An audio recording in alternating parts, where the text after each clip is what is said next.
Hi, this is Polyban Teaches and I am Sagorika Banerjee. Once again, I am back with another exciting video for the students of class 9th. Today, I am going to teach you the second poem of the book Beehive, and the name of the poem is Wind, written by Sagorika Banerjee. So, let us start the video. So, in this, if you can see in the slide, that we are going to first know about the poet, then the theme and message of the poem, then explanation of the poem stanza wise, and then we will know about the poetic devices used in the poem, and then we will discuss the reference to the context questions, and finally the competency based questions. So watch the video till the end. Now coming to the information about the poet. If you can see on the slide, Sagorika Banerjee was a Tamil writer, poet, journalist, Indian independence activist and social reformer. He was against the caste system. He declared that there existed only two castes, men and women. He fought for women empowerment and was against superstitions.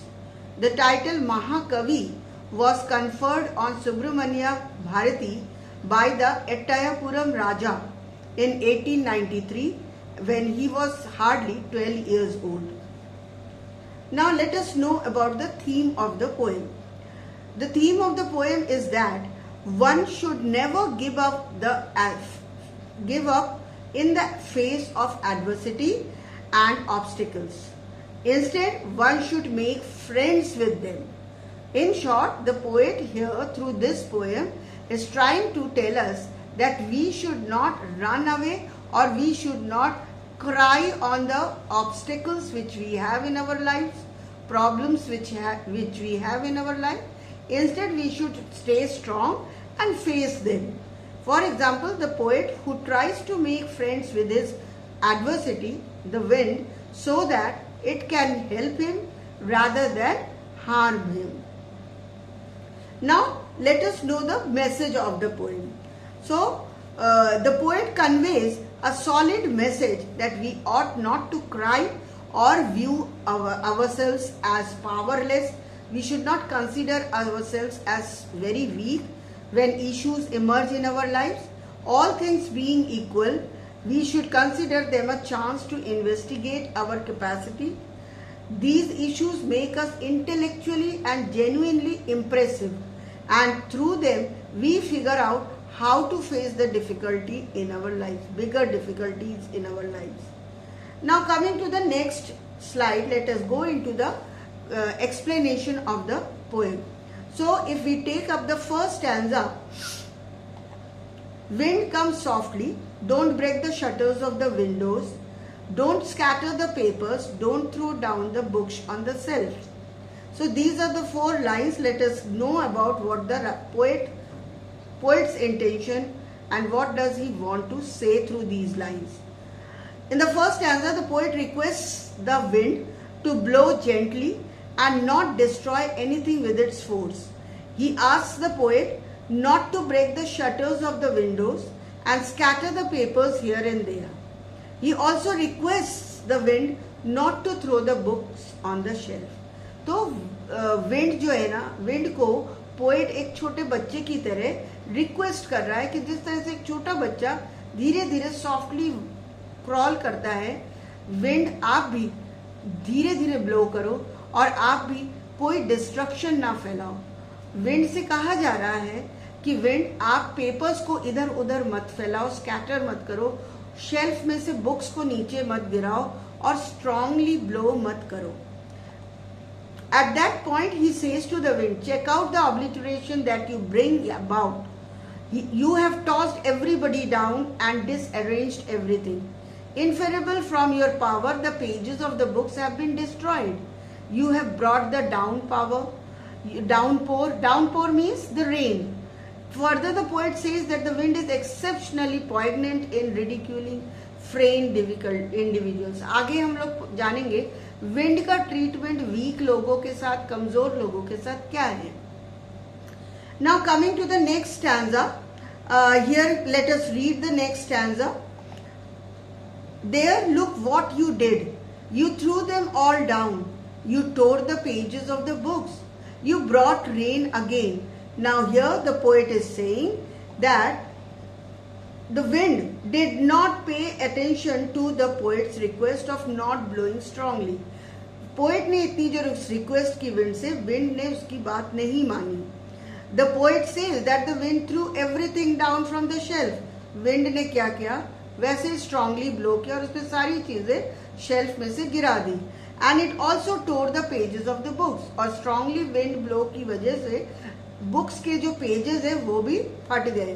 The poet gets angry and blames the wind to bring rain along with it. इस पर poet नाराज हो जाते हैं और वो कहते हैं कि आपकी वजह से विंड को ब्लेम करते हैं कि विंड जो है अपने साथ शावर भी लेके आया, यानी कि रेन भी लेके आया.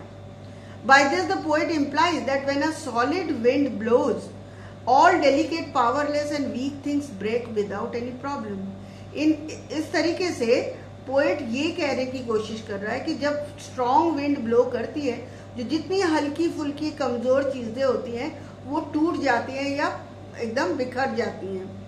At first, when the poet presented the wind, then at that point he contrasted its power with a little youngster. That is the reason he requested the wind delicately. In any case, later the wind has become dangerous, like an adolescent, ready to go viciousness and destruction. Later part of the poem में, जैसे कि second stanza से हमें दिखता है कि wind जो है ना बिल्कुल एक एडोलेसेंट बच्चे की तरह हो जाता है और बहुत तेज तेज ब्लो करता है strongly. Now coming to the next stanza, here the poet is saying, you are very clever at poking fun at weaklings, frail crumbling houses, crumbling doors, crumbling rafters, crumbling wood, crumbling bodies, crumbling lives, crumbling hearts. The wind god winnows and crushes them all. Now the poet here is saying that the wind is entirely strong and it breaks all the things the weak things which come in front of it. He says that the powerless houses are falling. जो कमजोर इमारतें हैं, मकान है, वो strong wind के आगे ठहर नहीं पा रही हैं. They are getting down, they are broken down. The doors and windows are separating. जो कमजोर दरवाजे हैं, विंडोज हैं, वो गिरी जा रही है. The bar which was supporting the top of the structure is falling. जो एक पिलर थी, वुडन बार थी, जिससे कि ऊपर कोई स्ट्रक्चर बेस था, वो वुडन बार ही गिरती चली जा रही है. And every one of the things made of wood material are falling.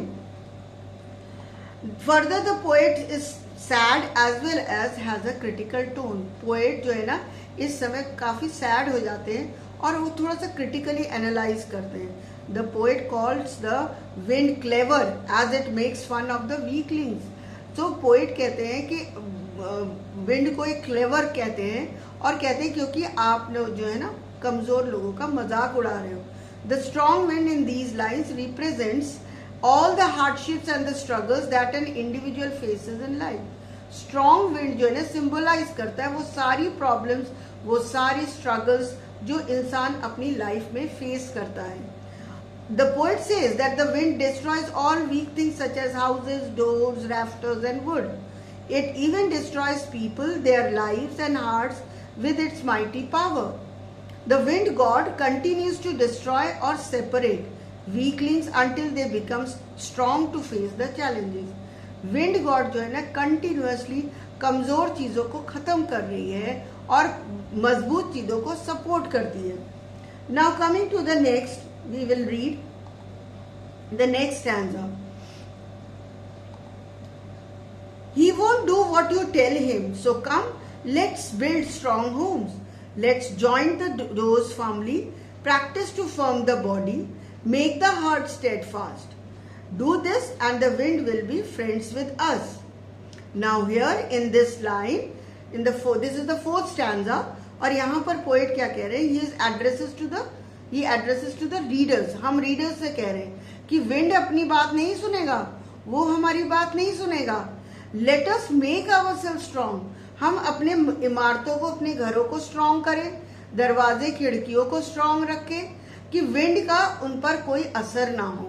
So what he says, he asks them to make themselves strong. He is actually saying it to the readers to make themselves strong. हमसे कह रहे हैं wind, poet, because the wind will not listen to anybody's request.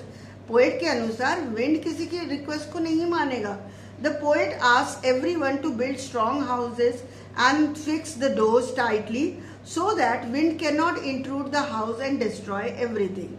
This is a metaphor by which the poet is encouraging his readers to become bold and strong to face all the troubles in life.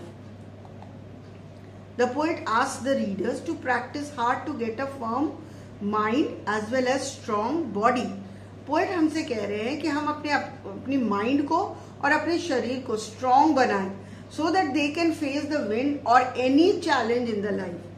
If they can do this, then the wind will become their friend and will not harm. Poet का further ये भी कहना है कि अगर इंसान अपने आप को स्ट्रॉन्ग बना ले तो विंड उनका नुकसान नहीं पहुंचा सकती, विंड बल्कि उनका सपोर्ट कर सकती है. इन शॉर्ट, प्रॉब्लम्स हमारी लाइफ में जो आएंगी, जिसको विंड की तरह सिंबलाइज किया गया है, पोएट कह रहा है कि अगर हम अपने आप को स्ट्रॉन्ग करें तो वो प्रॉब्लम्स भी अपने आप सॉल्व होती जाएंगी और हम स्ट्रॉन्गर बनते जाएंगे. The poet is tending to the wind as God. Wind को गॉड की तरह कहा जा रहा है. He has contrasted individuals and wheat, says that as we winnow the wheat to isolate the grain from the waste, comparatively the wind god isolates the resilient individuals from the powerless individuals. तो आप इस photo में देखिए, इस picture में देखिए किस तरह से the two ladies are winnowing the wheat and separating the grain. तो पोएट यहाँ पर कह रहा है कि जिस तरीके से विंड जो विनो करके हम हस्क और ग्रेन को अलग करते हैं, उसी तरीके से स्ट्रॉन्ग विंड भी ना स्ट्रॉन्ग इंडिविजुअल और वीक इंडिविजुअल में डिफरेंशिएट करता है. स्ट्रॉन्ग लोगों को अलग रखता है, वीक लोगों को अलग रखता है. स्ट्रॉन्ग लोगों की वो मदद करता है, उसके फ्रेंड्स बनते हैं, और वीक लोगों को वो सप्रेस करता है. विंड यानी कि प्रॉब्लम्स हमारी लाइफ की. He because of the weighty and solid wind, every one of the powerless things falls and gets annihilated. Now coming to the last stanza of the poem. Here the poet is saying, the wind blows out weak fires. He makes strong fires roar and flourish. His friendship is good. We praise him every day. So here the poet, in these 4 lines, this is the last stanza of the poem, the poet describes wind as both as a creator and a destroyer. तो as a destroyer it blows out the weak fire. Poet का कहना है कि जो एक suppose करिए, एक छोटी सी एग्जाम्पल सोचिए, एक छोटा सा candle, if it has a small flame, if there is a strong wind it will blow of, वो बुझ जाएगा. वेयर एज कहीं एक जगह अच्छी खासी लकड़ी में आग जली हो और अगर विंड वहां पर आती है, विंड ब्लो करती है, स्ट्रॉन्ग विंड, तो वो आग और जगह फैल जाएगी. So similarly, as a destroyer, it blows out the weak fire, and as a creator, it encourages and nurtures the strong fire. In the same way, problems जो हमारी लाइफ में आती हैं, अगर हम वीक हैं तो वो एकदम खत्म कर देगी हमें, हम उसे फेस नहीं कर पाएंगे. Whereas अगर हम स्ट्रांग हैं तो वो हमें और ज्यादा स्ट्रांग बनाएगी वो प्रॉब्लम्स, क्योंकि हम उसको फेस करेंगे and we will overcome those problems. In other words, wind can destroy all things that are weak and feeble, and at the same time it can also flourish a thing that is strong and determined. If we are strong, then the wind becomes our friend. That means strong people will stop fearing wind and not allow harming them. We then praise the god wind every day for building our strength. Through this poem, the poet says that we should be mentally and physically very strong to face all the challenges of life. The poet says that the wind won't pay attention to us and do what we say to it. It will do whatever it wants. तो हमें अपने आप को मजबूत करना चाहिए. Now, this is all about the explanation of the poem. Now coming to the poetic devices, rhyming scheme की बात की जाए तो पोएम में कोई परफेक्ट राइमिंग स्कीम नहीं है. It is written in free verse.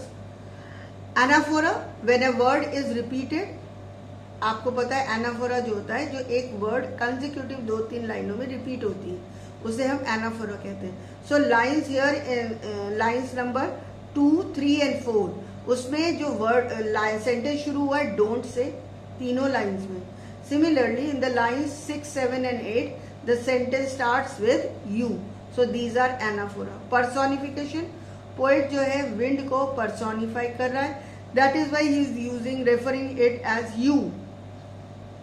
Now coming to the next other poetic devices, repetition is used. A word crumbling is used several times in the poem. The poet wants to say that the wind crushes everything that is weak. That is why he repeats the word crumbling. Now coming to the next poetic device, that is alliteration. Here the verb, sound consonant verb is used, like wind, winnows, won't, want. Then comes the symbolism. Symbolism means that the thing refers to some other thing. The wind is a symbol. It refers to the challenges in one's life. He is using wind as a symbol for the adversities in one's life. Now let us discuss about the reference to the context questions. I have taken this last stanza. The wind blows out weak fires. He makes strong fires roar and flourish. His friendship is good. We praise him every day. So here the first question I have taken, what is the wind's behavior towards the weak fires? And the options are, option A, the wind helps weak fires grow into strong fires. Then the wind blows out weak fires but helps strong fires grow and burn noisily. The wind behaves in the same manner towards the weak and the strong fires. And lastly, none of the above. Here the B option is the right one. The wind blows out weak fires but helps strong fires grow and burn noisily. Next is, which trait of the wind is revealed in its treatment of weak and strong fires? Here the options are, being itself strong, the wind is friendly towards strong fires but inimical towards weak fires. Second is, it treats both strong and weak fires equally. Third is, sometimes the wind favors strong fires and sometimes it favors weak fires. And lastly, none of the above. And the correct answer is the B option. Now coming to the third question, how can the wind's friendship be good to us? The option A is, the wind's friendship can be good to us when we and our things are as strong as the wind. The wind's friendship can be good if we worship it. Let us and our things be weak and humble, and the wind will be our friend. And the fourth option is, the wind's friendship can never be good to us whatever we do. Here the option A is the correct answer. Coming to the fourth question of this extract, why do we praise the wind? We praise the wind so that it may not harm us. We praise the wind because we consider the wind as God. We praise the wind because it brings rains with it and does not harm us as we are strong. And none of the above. And the option C is the correct answer. Now coming to the competency based questions, here we come across with the first question, how does the wind poke fun at weaklings? Weaklings pray to the wind to come softly. They pray to the wind god not to break the shutters of their windows, but the wind god does not listen to their prayers. Rather, he pokes fun at them. He blows down their houses, he breaks their doors, he breaks their bodies, their lives, and even their hearts. He crushes them badly. Second question, what does the poet say the wind god winnows? The poet states that the wind god winnows because it is nature's way of rejecting the frail and unhealthy objects. In a way, the wind god separates the weak from the strong like the shaft is separated from the grain. The wind god is the winnower, the wind as the winnowing fan, and the weak men are the grain. Coming to the third question, what does the wind symbolize in this poem? The poet converts the natural force, wind, into a symbol in the context of human life. The destructive wind symbolizes the hardships, problems and obstructions in the life of people. Just as buildings have to face strong winds, people have to encounter difficulties and obstacles in life. So that's all for today. I hope you have understood this poem wind. अगर नहीं समझ में आया है, value points को देखिए और दोबारा से वीडियो देखकर उसको समझने की कोशिश करिए. I will also bring few more videos on other topics. Till I bring, bye bye.